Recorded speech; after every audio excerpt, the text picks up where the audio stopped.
Hey, hey, hey. How's everybody been tonight? Hope you guys are having a good week so far. Hey, True Seeker, how are you? It's been a long, long time. How have you been? Hope you've been doing well. Excuse me. Sorry. How's life been treating you? Hope everything's been going good for you.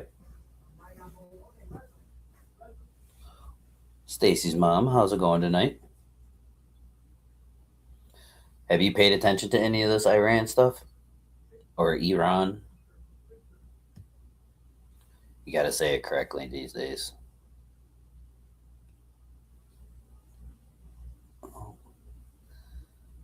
I was messing around with um, StreamYard here, and they actually have sound effects.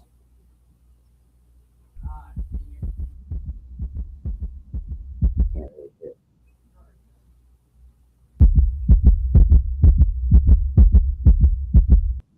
with a drum roll.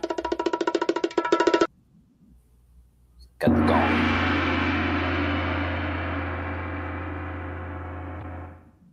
All right, we'll turn that down. Actually, we'll give myself an applause. All right, I'm done. Yeah, you should be paying attention to it. Those are sound effects that StreamYard now has.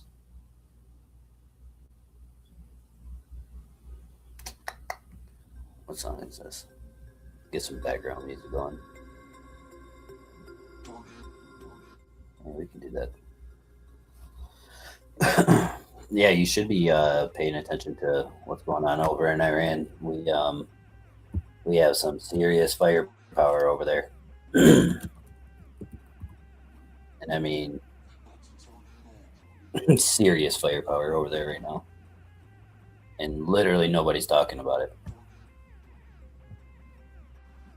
Well, there are people talking about it, just like mainstream news and stuff aren't really talking about it.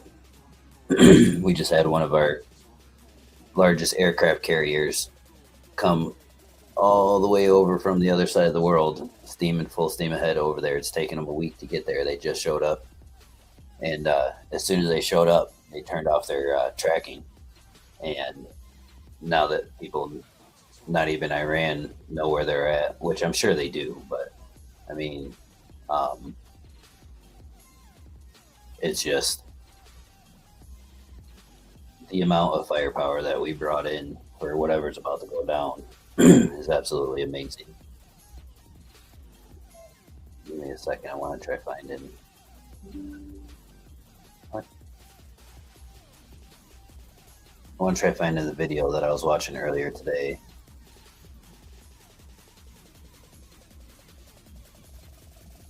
Where would that be? Eh, eh, eh. Hold on. Oh, there it is. You guys, bear with me. You guys know I'm computer illiterate.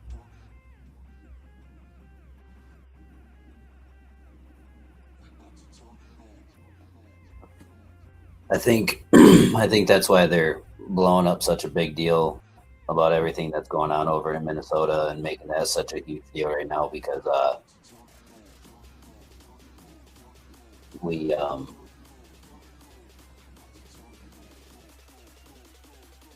we hear about. All right, let me pull this video up. We're gonna watch this because I think he goes over all of it quite well.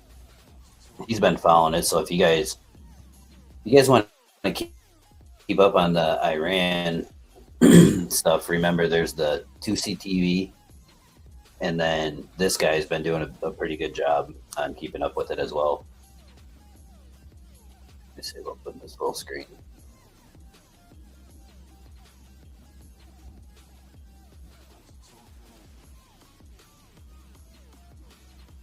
All right. check this out a minute. I mean, he does a great job going over this. So the title of the video is U.S. aircraft carrier enters strike position and the world is on alert.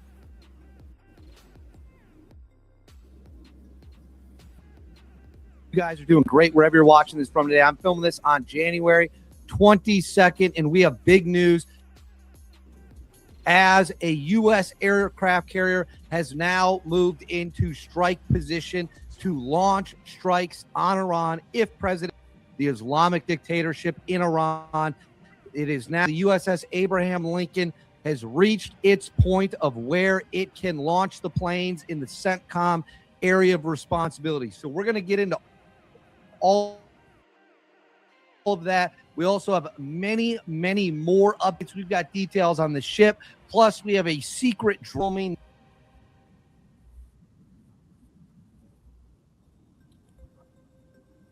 Details on the ship. Plus, we have a secret drone. Man, sorry, I was just looking. I was looking back at the video, and because I was noticing on my phone that it's like real jumpy. I wonder why it's doing that. Let me check settings here a second. No, those are comments. I don't want comments. Wonder if I go to a lower quality. It's already auto.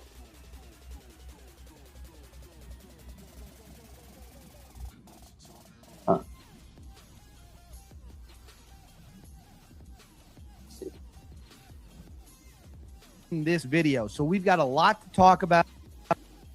We've got a lot to get into. It is a rapidly developing situation. Also, thank you very much to everyone. I did hit 300,000 subscribers on January 21st. You guys prove you guys are the best. On that note, if you're not already subscribed, please make sure to like the video and subscribe. Well, son of a bitch. That is choppy as can be.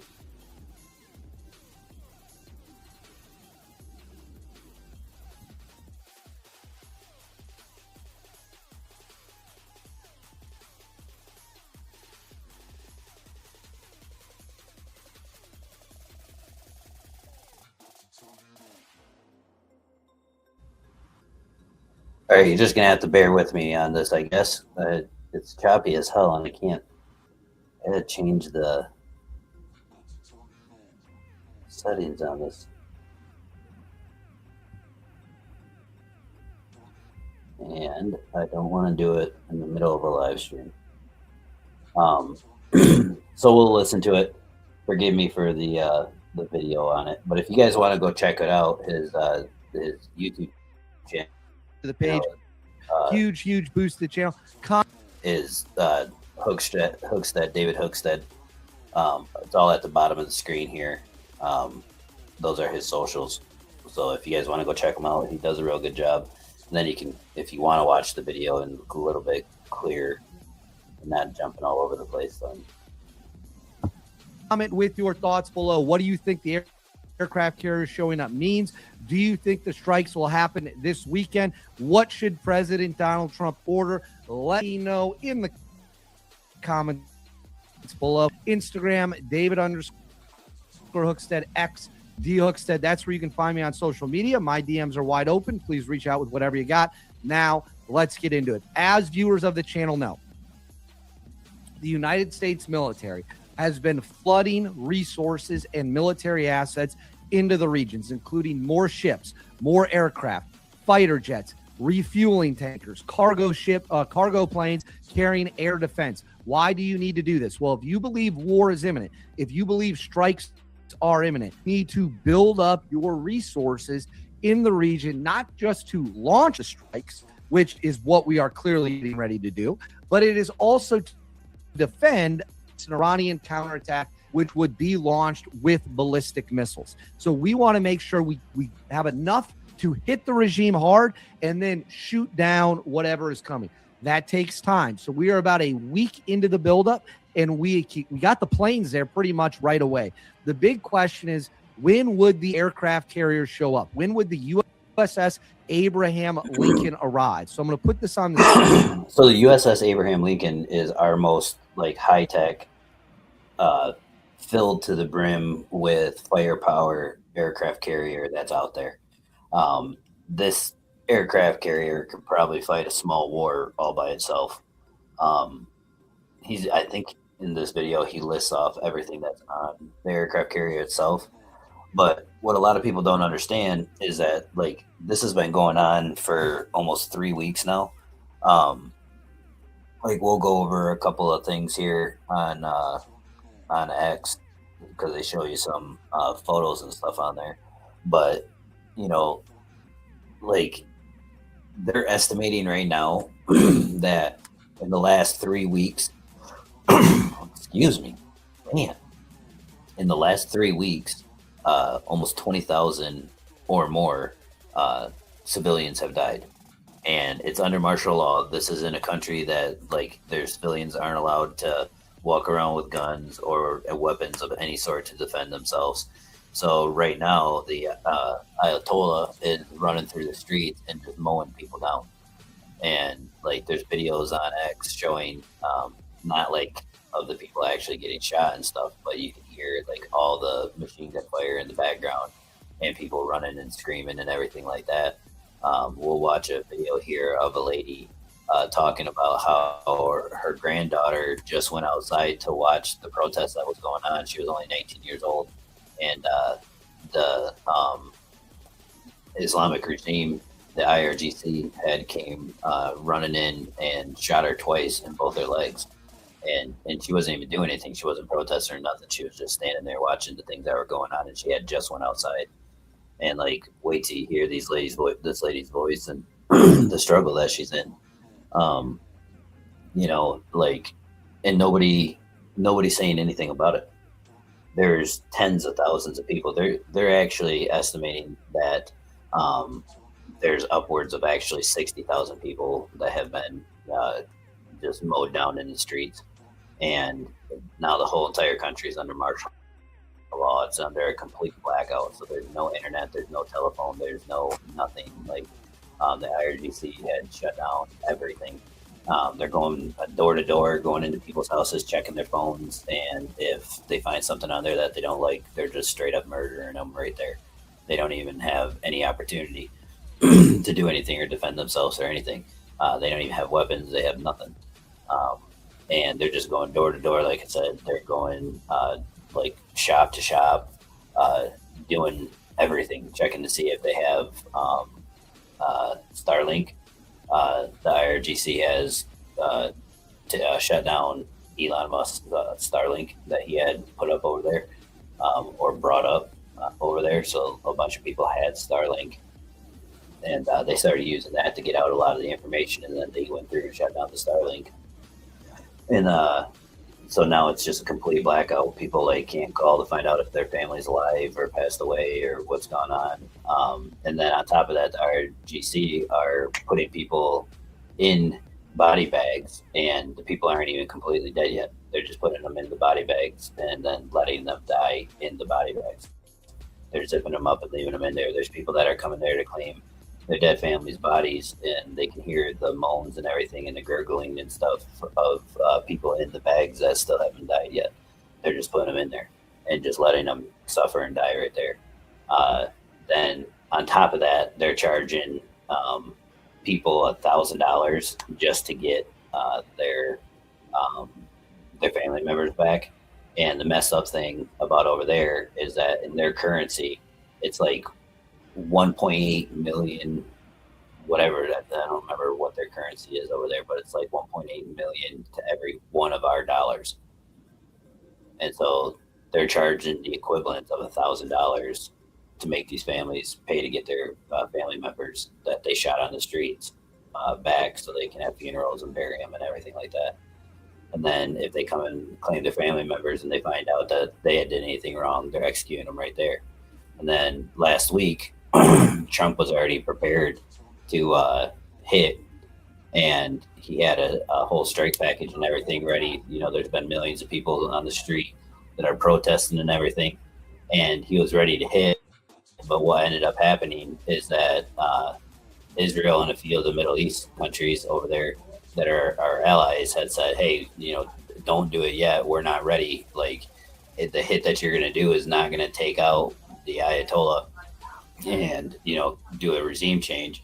And the United States, they're taking advantage of the situation, or we're taking advantage of the situation realistically. There's millions of people that have already vowed that they're not stopping until the current regime is overthrown.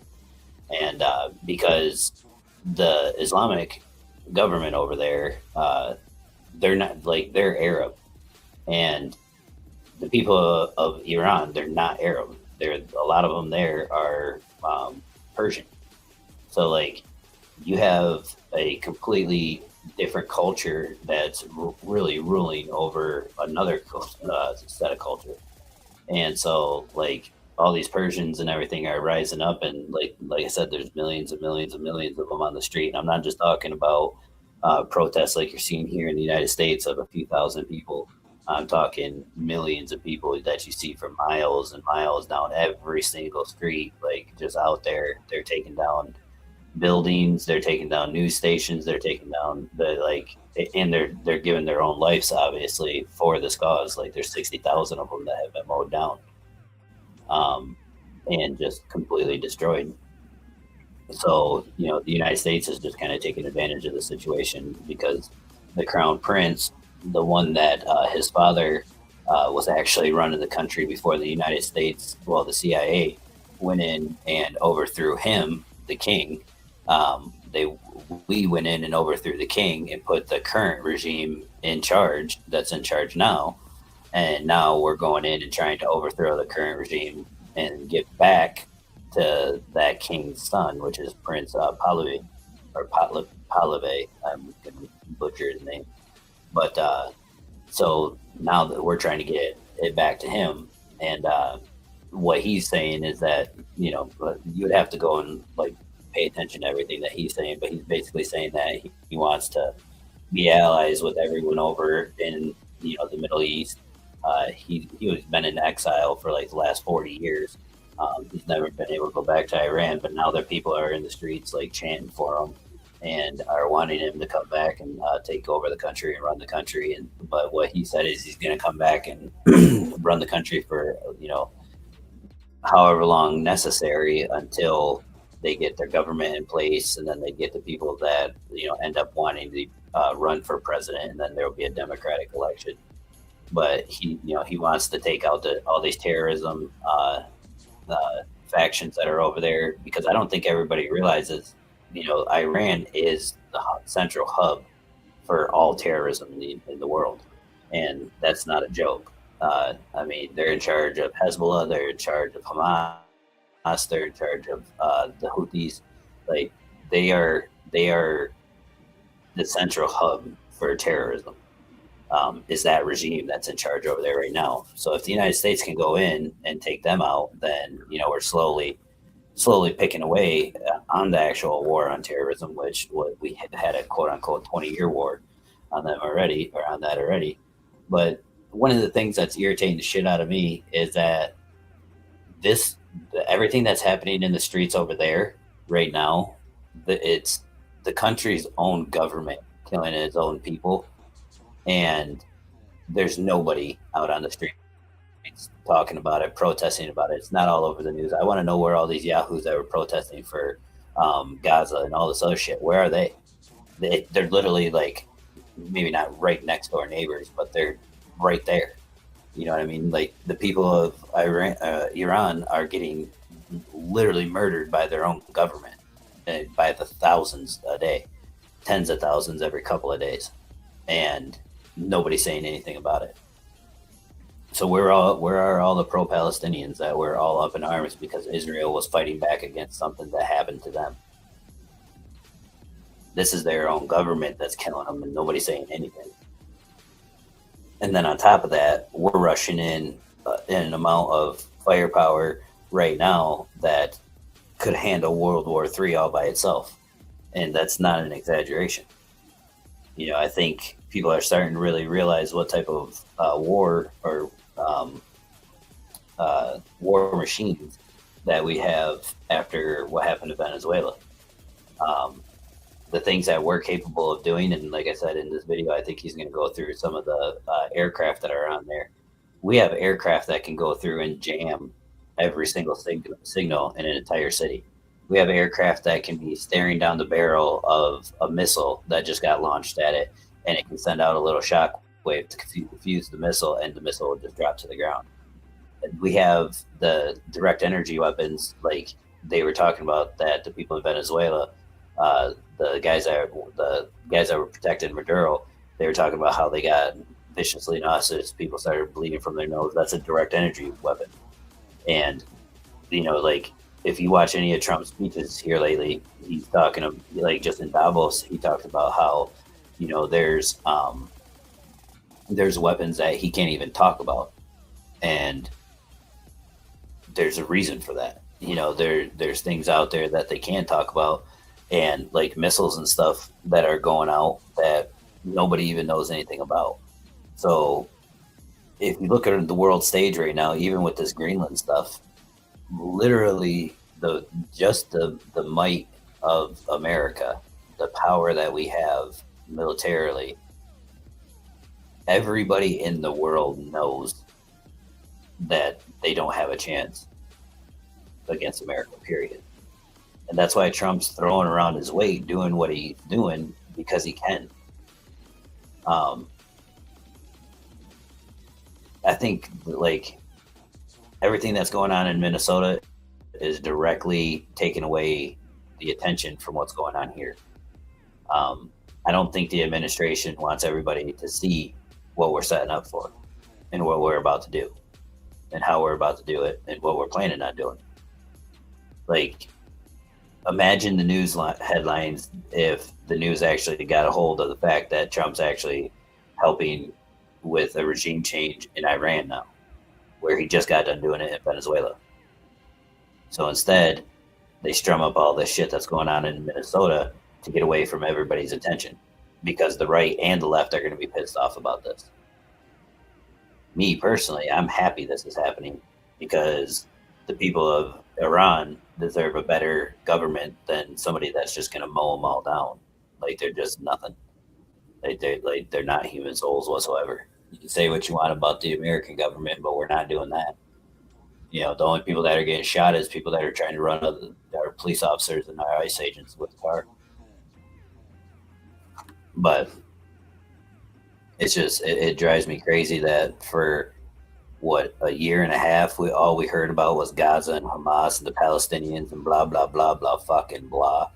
But we don't hear a single word about this. Let's start some of this. I think he'll go, like I said, I think he'll go over the firepower in it. Screen for you. Now, warn you all, I am going to be a little coy on the details. There is no point in whatsoever in sharing the ship's exact location, which this does not actually show. This is a projection. I can report to you that the ship has now entered the theater, but we're not here to help our enemies. Yes, they have satellites. Yes, the Chinese are tracking it. Yes, the Russians are tracking it, and they are feeding that information to Iran. But I am not going to give you any information that is not already out there publicly, and I will not be sharing the exact location of the ship, because I would never do anything to put our sailors in danger. What I can report to you now is that the USS Abraham Lincoln has reached an undisclosed location where it is now in strike range of Iran. It is in the CENTCOM area of responsibility. As you can see, a projection here on the screen, and I'm going to put this up next. It says a defense official says the destroyer USS Roosevelt has moved into the Eastern Mediterranean, and the USS Abraham Lincoln Carrier Strike Group is in the Indian Ocean, according to Business Insider. This is the update everyone has been waiting for. Everyone is like, when is the carrier group going to arrive? When will our planes on the carrier group? And we're going to get into what planes are on the carrier, so stick with me. When will they arrive? When will we be ready for strikes? And now, as of January 22nd, the answer to that question is right now.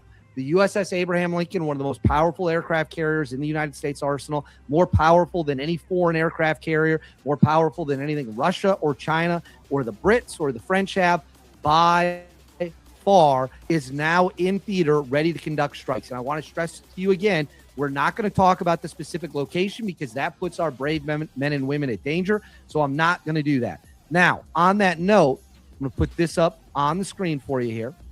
It says the American aircraft carrier is expected to enter the Arabian Sea and CENTCOM area responsibility within the next few hours. This was tweeted out very, very early on the morning of January 22nd, so that has already happened. At the same time, American F-15s are continuously arriving in the Middle East. So what you see here on your screen are more F-15s that are flying into the region. We can track this on open source tracking data. So we have more F-15 fighter jets that are joining the region, joining the fight. At the same time, the USS Abraham Lincoln has reached strike distance in the CENTCOM area of responsibility. Now, when it comes to the details of what the USS Abraham Lincoln can bring to the fight, I'm going to put this on the screen. So now, this is absolutely insane. And I respect this guy, and I like watching him because, like he was saying before, like if he has information that's really not out there, most people are going to try throwing it out there to get all the clicks and views and all that other stuff, and they don't understand that you could be putting our men and women in danger. You know, it's highly doubtful that Iran's watching his YouTube channel and is taking notes to find out, hey, where's the aircraft carrier specifically at, blah, blah, blah. It's highly doubtful. But the opportunity for them to find it is still there. So I respect the fact that he's keeping that all anonymous and not putting out any other information than what's already out there, because that doesn't happen anywhere. But he's about to go over the things that are on the USS Abraham Lincoln, and you just gotta listen to what each one of these aircraft carriers are capable, or each one of these aircraft are capable of doing.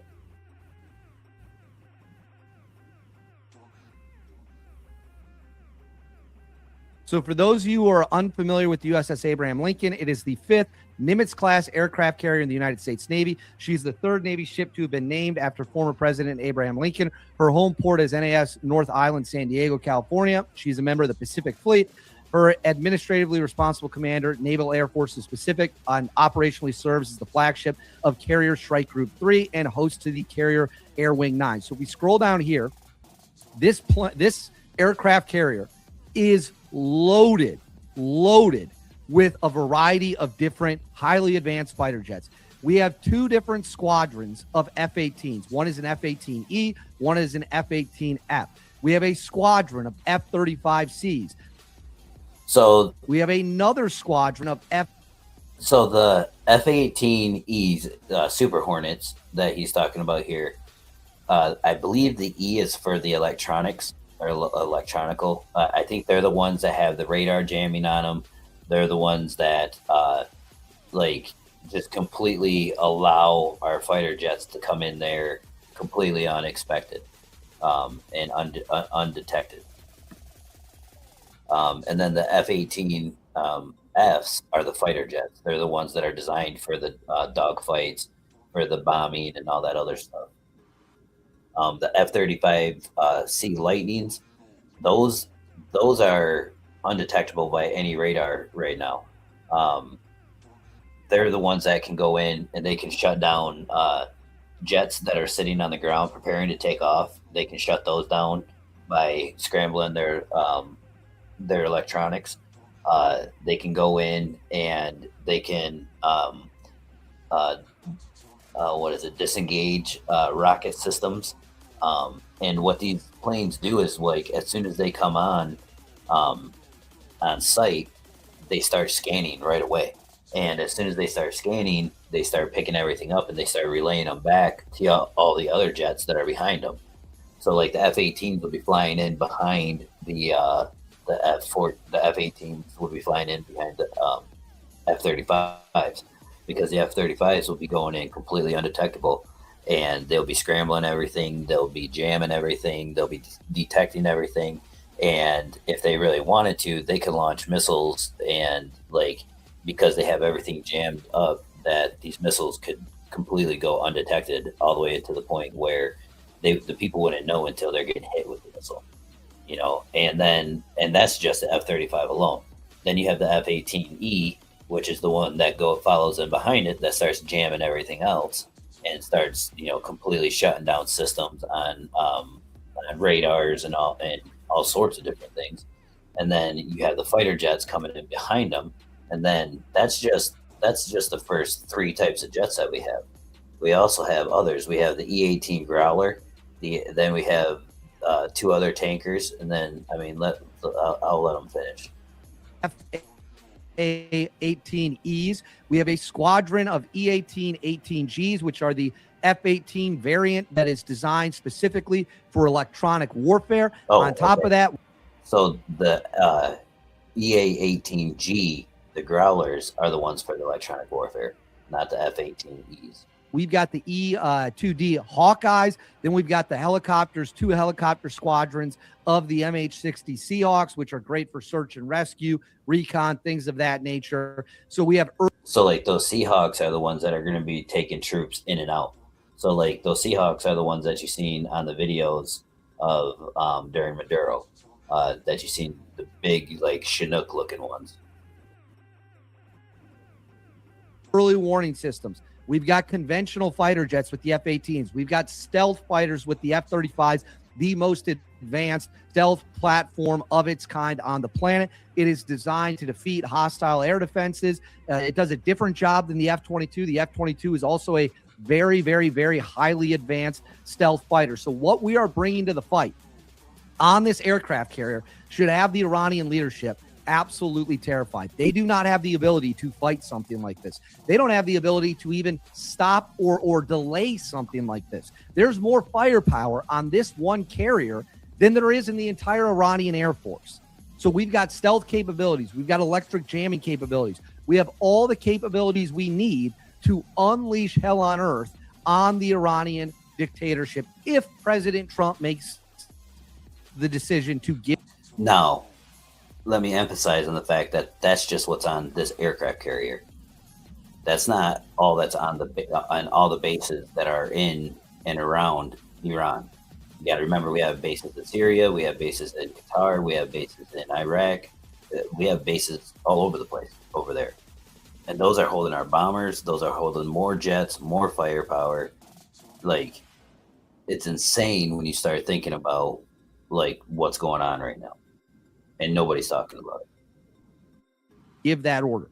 So we have now brought in a ton of firepower right up to Iran. Again, we're not going to talk about where the carrier is, but it is right there within striking distance, which is a huge, huge, huge development. Now, for the USS Roosevelt, I'm going to put this on the screen. This is the guided missile destroyer that has moved into the region. It is Arleigh Burke guided missile destroyer in service with the United States Navy. It says construction began in 97. It was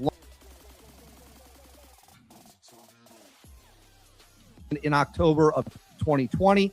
So if we go down here, I believe you'll be able to see its weapons. So it's got a 5-inch gun. It's got the Phalanx. It's got 2 25-millimeter MK-38 machine guns, 4 50 cals. It's got the CIWS, the CRAM. It's got 32 launch cells plus another 64 launch cells. So this thing can launch a total of 96 launch cells of a variety of different weapon systems, including the Tomahawk cruise missile, which would be crucial if and when we decide that we're going to hit them with cruise missiles. Now, remember, we hit Iran with cruise missiles during Operation Midnight Hammer. Those came from a submarine. Trump just talked about this the other day, that the submarine was roughly 300 miles away. I believe previously it was reported by the military it was 400 miles away. But either way, cruise missiles are a devastating... And let me tell you, those submarines can hit you from even farther away. They can be even farther. And then there's those submarines out there that have the nuclear warheads on the tip of their missiles. I don't think everybody's gaining the scope of what's going on over there or how much is going on over there. I don't think people are really gathering or comprehending how much firepower that we didn't just bring over there. We rushed it over there. All right. Like, the USS Abraham Lincoln has been steaming full speed ahead for, well over the last week. They took off, heading that way. I think it was last Saturday or Sunday. Trump decided to send them over, and the reason why, like I said, is that a lot of the nations over there said don't do it because we're not ready yet. Now, what had happened is Israel contacted the United States and said, "Okay, we're ready. We're ready to do this. We're ready to hit." So we're just talking about what the United States has over there right now, not including Israel, not including any of the other partners that may decide to step in and help. Right now, we know for sure it's going to be Israel and the United States. The leader, Khamenei, however you say his name, I can't speak like they do, but of Iran, he put out a hit on President Trump. He put out a little meme that showed President Trump getting hit in the ear, and he said next time the bullet won't miss. So, like, this guy has been talking tons and tons and tons of shit. Like, a lot of things have been going on over here that have not been being talked about. Devastating weapon that our United States Navy can bring to the fight. So these are the ship details that we have on the ships that have been moved into the region. I'm going to put this on the screen. This is literally from moments before I started filming. This is a highly advanced flight path of the Grumman MQ-4C Triton drone right off the coast of Iran in the Persian Gulf, spying on the Iranian regime, spying on their military sites, spying on their missile sites, spying on whatever we need to spy on to get information. It's flying at 46,000 feet. This is openly sourced information. We are watching them like hawks. We are watching the Islamic regime. We are finding out where their weapons are. We're finding out where their leaders are so that when the strikes commence, we are ready to rock and roll. This drone does not even need to enter Iranian airspace and to soak up all the information it needs. And this is coming, again, as the aircraft carrier has arrived. Now, we have some more pieces, so stick with me here. So this comes from open source intel. The Israelis are getting ready. Oh, we got a tech here. Give me a second. Sorry about that. We had a minor tech issue. So this comes from open source intel. It says Israeli Air Force commander said the Air Force remains on full alert, operating around the clock with advanced defensive and offensive capabilities, including the ability to strike deep at enemy territory. That, of course, would be Iran, which we saw the Israelis do during the 12-day war. It says Brigadier General Tamer Bar visited Iron Dome Defense Battery on Wednesday with senior commanders reviewing fighter readiness and operations at the Interceptions Management Center. He stressed the need for constant readiness across all air defense scenarios. Barr said the air defense array has intercepted tens of thousands of threats since the start of the war, saving many lives and demonstrating Israel's technological and operational edge. He added that alongside strong defenses, the Air Force maintains a lethal offensive capability, has absorbed lessons learned from Operation Rising Lion, and is stronger today than before. So the Israeli Air Force is on high alert. The Israeli military has gone on high alert. They expect there to be major action. They expect there to be major combat operations. Remember, the Israelis are also moving in air defense systems. Why are they moving around air defense systems? They know Iran will try to bomb them if the U.S. strikes. So on that, according to Israel, I don't know how to pronounce that. Homun, if you know, let me know in the comments. Reports that Israel is not ruling out the possibility that Iran could conclude a U.S. attack as inevitable and choose to strike Israel preemptively in an effort to gain surprise and the upper hand. So the Israelis are making an assessment. It is possible that Iran will launch first, that Iran will launch a preemptive strike to try to gain the upper hand. If Iran does that, I can promise you the United States will respond with overwhelming force. If Iran launches first and they unleash a bunch of ballistic missiles, I can promise you the United States of America will hit Iran hard, fast, and with power they couldn't even imagine coming. And then finally, right here, we have a tragic update. The UN now says that 20,000 innocent Iranian civilians were killed in the massacre against civilians in Iran. 20,000 innocent people were killed. That is a brutal and devastating and horrific number. 20,000 dead. And that's just the UN's number. Like, this is still ongoing. you know, the killing hasn't stopped. All of it hasn't stopped. All this is still completely ongoing. Let me go to this guy. So that's David Hookstead. Make sure, if you guys want to follow up, make sure you guys go check that out, because go check him out, because he gives a breakdown of just the facts that are, you know, that are out there. He doesn't do all the speculation and all that other jazz. And I really like going to him to find out what's going on with all of that. I think it's this one. Let me scrub through it a second. It'll load up.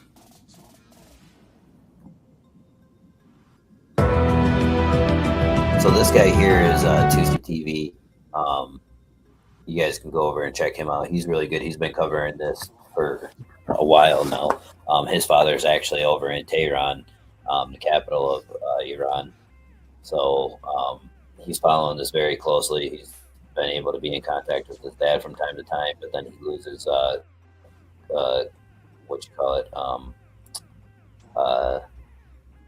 communications with him. I'm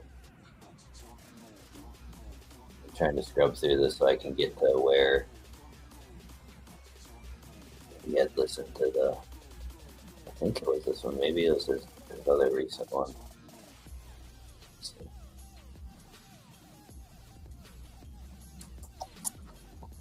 But as you can see, he goes over a little bit more detail of what's going on, and like he's a little more in depth with what's going on over there, because like he has firsthand knowledge. He has people that are over there. He has family that's over there. He has all that stuff, you know. So he's really tied in, and he knows all of it personally. I'm trying to find a certain point where there was a lady. She was talking about it over there. Maybe it was not the one. Yeah, maybe it's on the other one. Let's go back a second.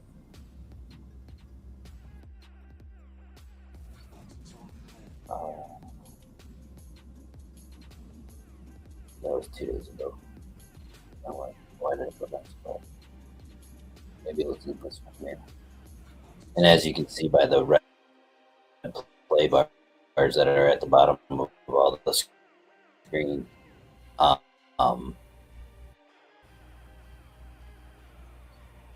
you know, I watch all this stuff so that I can.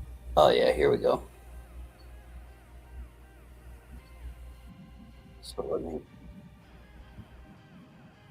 So again, this is 2C TV. I highly suggest you guys go over and check him out, because he's, like I said, he's got a more intimate knowledge of everything that's going on.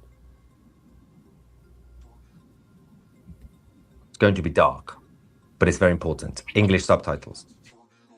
سلام دوستای گلم، سلام بچه‌ها، خیلی دلم براتون.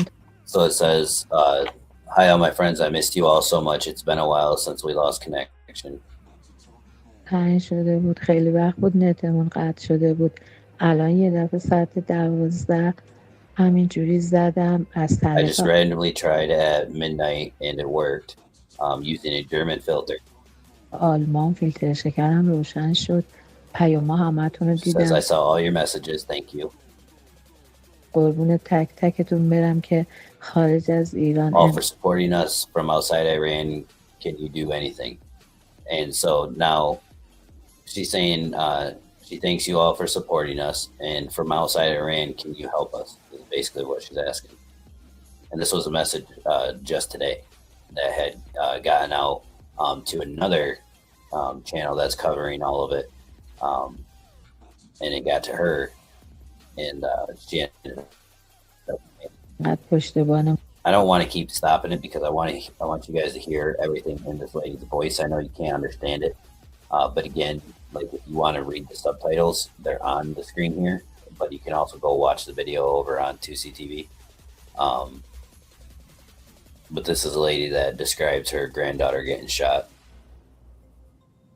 همون هستیم مگر اینکه شما بتونین برامون کاری کنی. انقدر اینجا وضعیت خرابه، انقدر وحشتناکه، حتی میترسم که گوشیم شنود داشته باشه نتونم پیام بدم دیگه. دل زدم به دریا. بچه‌ها اینجا خیلی وضع خرابه. اینجا حکومت نظامیه، نمیتونیم اصلا بریم بیرون حتی شعار بدیم. از تو تراس هم که شعار میدیم بهمون تیر میزنن.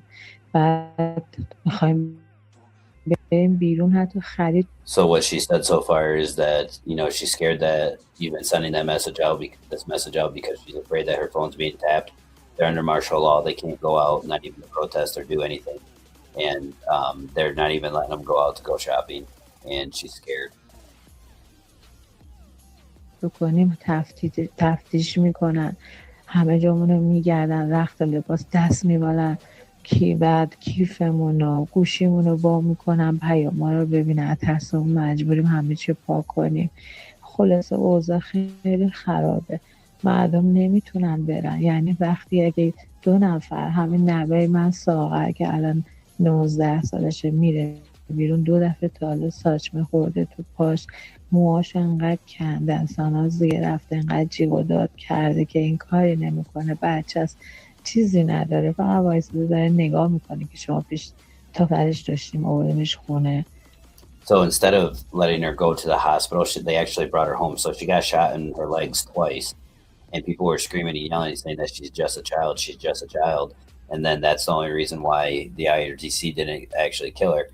And then instead of allowing her to go to the hospital to get help, they brought her back to their own home to help her there, because the IRGC is actually going into the hospitals and yanking people out of there.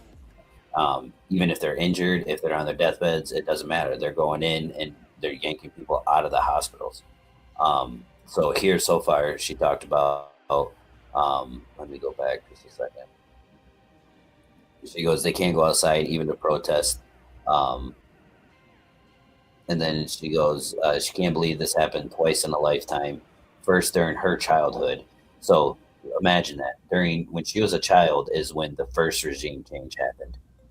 So she had to go through this once, and now she's going through it all over again as a grandma.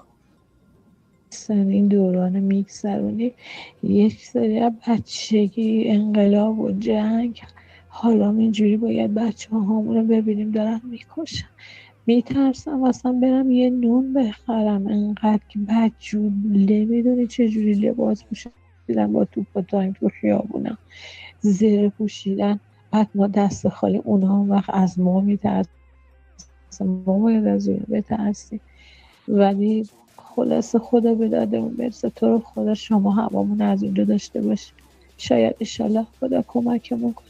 فقط بدونین که وضع خیلی خرابه. نمیدونم دیگه میتونم یه بار دیگه هم باهاتون حرف بزنم، اصلا عمری ازمون میمونه. خیلی وضعیت خرابه، نمیدونین گرونی داره بیداد میکنه، اذیتشون هرچی بگم کم گفتم. حتی تو خونه هم حمله میکنن، دنبالمون میان تو خونه رو میگردن، دوباره دارن مثل قبلا میان تو ساختمون رو، ماهواره ها رو قطع کردن، پارازیت انداختن، هیچی نداریم، از هیچ طریقه نمیتونیم خبر پیدا کنیم، فقط باید اخبار خودشون رو گوش بدیم که همش تو رو خدا برامون دعا کنین و کمک کنین. دوستتون دارم، انشالله که بتونیم هم دیگر رو ببینیم. خداگاه نگارتون، خدا نگهدارتون باشه. میبوسمتون، خداحافظ. It's tough, obviously, these messages, but So imagine that. Like, this lady, she's scared to go outside. She's scared to go to the store to buy bread. Like, you guys complain and whine and cry about what's going on in the United States and how the U.S. government is the way that it is and is treating people the way that it's treating people and blah, blah, blah, blah, blah, blah, blah. You should be feeling fucking absolutely lucky and grateful that you live in the goddamn United States. Because if you lived anywhere else in this world, really, even if you're living over in Europe, you're living up in Canada, you're living down in Mexico. You can go to any fucking country that you'd like, and it's going to be 10 times worse than what it is here. Like this lady, she's sitting here, instead of bringing her granddaughter that just got shot twice for no reason, instead of bringing her to the hospital, they bring her home to take care of her because they're afraid that they might never see her again. They're afraid to even go outside to go to the grocery store. They can't go outside to do anything. If they do go outside, then they're followed back to their homes, and their phones are checked, their landlines and their internet's cut, everything. Like it's insane. Like the first world problems that we have here. You know, we're sitting here crying and whining about dumb shit, and you know, these people are getting massacred by the thousands, and nobody's saying anything about them. Here's another one. Let's listen to this lady. This is another voice recording that came out of Iran.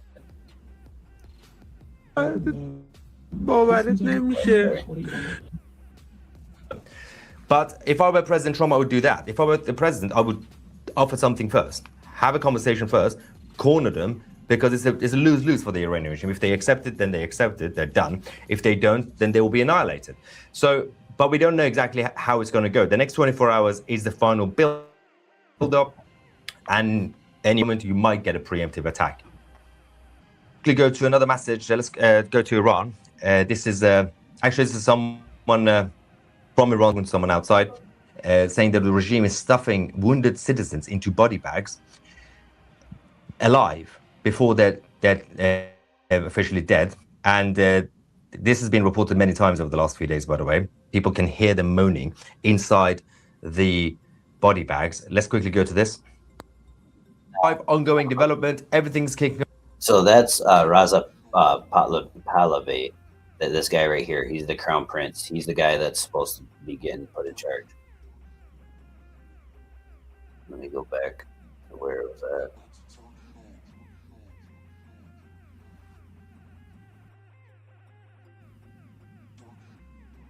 This is someone from Iran talking to someone outside, saying that the regime is stuffing wounded citizens into body bags alive before they're officially dead. And this has been reported many times over the last few days, by the way. People can hear them moaning inside the body bags. Let's quickly go to this.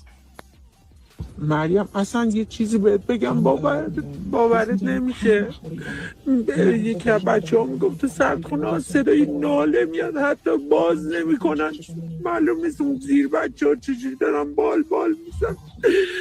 میگه صدای ناله میاد، حتی باز نمیکنن رسیدگی کنن. ببین چقدر جوونمون تیر خوردن، ولی همونجوری ول کردن اونجا. اصلا مریم نمیدونم چجوری صدامو به کجا برسونم. حالمون خیلی بده. جوونای دست گلمون اونجا. So this lady's crying, and because the people that are going to the mortuaries are hearing people that are underneath blankets laying on tables that are still moaning and struggling to stay alive. And what they're seeing is that they're all younger people, because it's the younger generation that's fighting. They're the ones that are out in the street that are getting massacred by the thousands. And again, where are all the fucking Gaza protesters? Where are all those fucking freak faces? Where have they been? They are nowhere to be seen. I mean, this stuff is out there. We're watching it right now. It's not like it's hidden. This guy has 1.3 million subscribers. It's not like, you know, he's not getting the word out there. He's doing the very best that he can, but it doesn't fit people's agenda. It doesn't strike the nerve. But where was all the empathy? Where's the empathy for the Iranians? Where's the empathy for these kids and everything that are getting shot and killed over there? Where's the empathy for 20,000 that have already been murdered so far? Where's the empathy for these guys that are laying in body bags that are struggling to die? Did you hear any of this coming out of Gaza? Like, we didn't hear none of this coming out of Gaza. Like, and there was videos upon videos upon videos upon videos upon videos coming out of that place. There's not even videos. They're struggling to even get voice recordings out. Why is everybody not up in an uproar on this? Oh, that's right, because, you know, their attention's elsewhere on things that don't necessarily even matter. It's the security of our country, and they want to protest that shit. But we got this going on, and nobody's paying attention. همه چی رو زدم به تنم رصدم کنن هر گویی میخوام بخورم This lady says, honestly, nothing even matters to me anymore. Even if they find me, they can do whatever the hell they want. Imagine that. Imagine sitting in your house and feeling that way. Imagine making a final recording and having no idea if that's the last recording that you're ever going to make. مگه میشه مگه داریم اینقدر How is this زور even possible? How is this level of oppression even possible? It's difficult. It's difficult to listen to this. We have another update actually quickly coming from the president, Air Force One. So, we're going to kind of cut it off there. We're getting to come up on an hour here. So I just wanted to bring this to the forefront because this is going to come popping off any day now, really any minute now, any hour now, to be totally honest with you. And no one's paying attention to it. No one's paying attention to the thousands and thousands of people that are dying. And I think some attention needs to be brought to it and not have it just be swept under the rug. So I thank you guys for joining me tonight. I hope you guys all enjoyed the content. I know the videos were a little sketchy, but working with what we got here. So if you can, just hit the like button for me. And make sure you have your notifications on to catch me on the next time I go live. Take it easy, guys.